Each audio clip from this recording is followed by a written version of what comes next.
Kaixo eta ongi etorri jakidunera. Gaurko bideoan, triangeluaren erdibitzaileak eta zirkunzentroa ikusiko ditugu.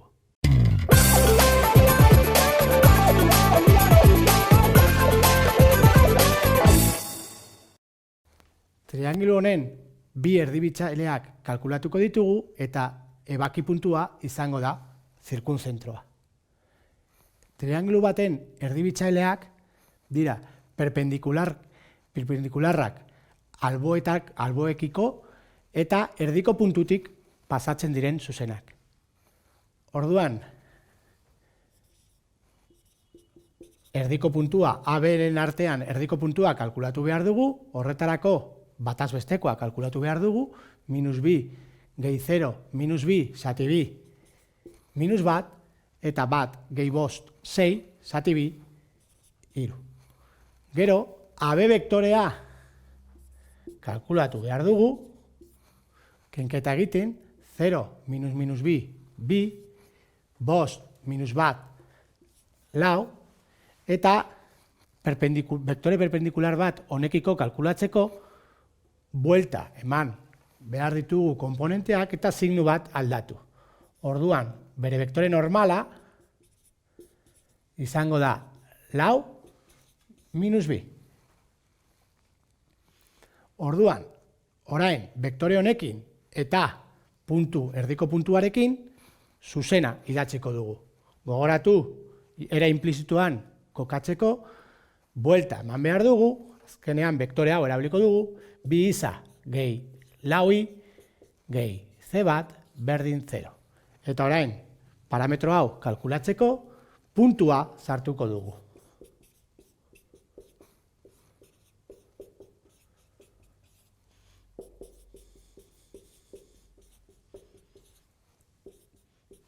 C bat izango da minus 10. Orain, ordezkatuko dugu,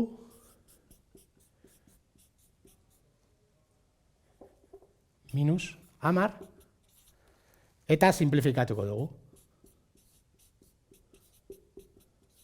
Eta hau izango da, gure lehenengo erdibitzailea. Simplifikazio hau lehenago egin aldugu. Vektore hau erabili beharrean, erabiltzen badugu, simplifikatuta, bi minus bat, zuzenean ailegatuko gara.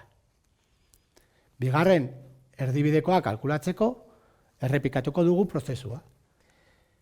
BC erdiko puntua kalkulatuko dugu, 0 gehi lau zati bi, bi, bost minus iru, bi zati bi, bat, eta gero BC-ren vektorea kalkulatu behar dugu. Lau ken 0 lau, minus iru, minus bost, minus 8. Bere perpendikularra kalkulatzeko, buelta, eman eta signo bat aldatu. Orain, simplifikazioa egingo dugu lehenengo eta behin.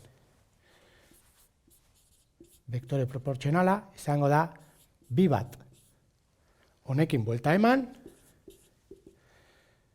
x ken bi gehi c bi berdin 0, sartuko dugu erdiko puntua, bi minus bi bat gehi c bi, eta c bi izango da 0. Orduan, gure bigarren erdibidekoa izango da x ken bi berdin 0.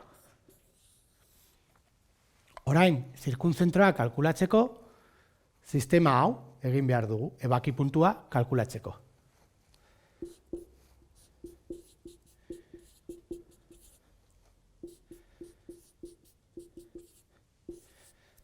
Sistema hau egiteko, egin aldugu edo laburtzen metodoa, edo hemen ordezkatze metodoa nahi dugun bezala.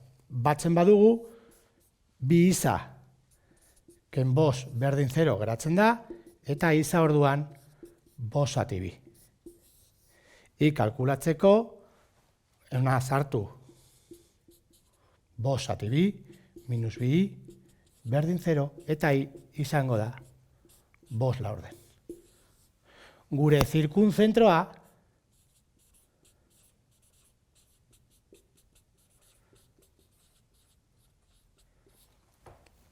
5 erdiren, 5 laurden, izango da. Hau izan da dena, mila esker ikusteagatik eta gogoratu sare sozialetan eta web orrian jarraitu jakindun.